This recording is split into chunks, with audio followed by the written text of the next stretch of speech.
আমি একটা ভাঙড়ির দোকানে কাজ করি। এই হচ্ছে আমাদের ভাঙড়ির দোকান। আজ শুক্রবার সকালবেলা বউনি কাস্টমার যেভাবে আমাদের ধোকা দিয়ে গেছে সেটা আপনাদের দেখালে অবাক হয়ে যাবেন। আপনাদের দেখানোর চেষ্টা করতেছি। এই যে স্কেলে এই ব্যাগটাই মাল মাপা হয়েছে 6 কেজি 800 গ্রাম।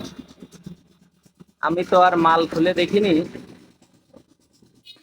পরবর্তীতে যখন এই ব্যাগের দিকে তাকাই তখন দেখি ট্রেন রাস্তার দুইটো পাথর, যার ওজন আছে 500 গ্রাম,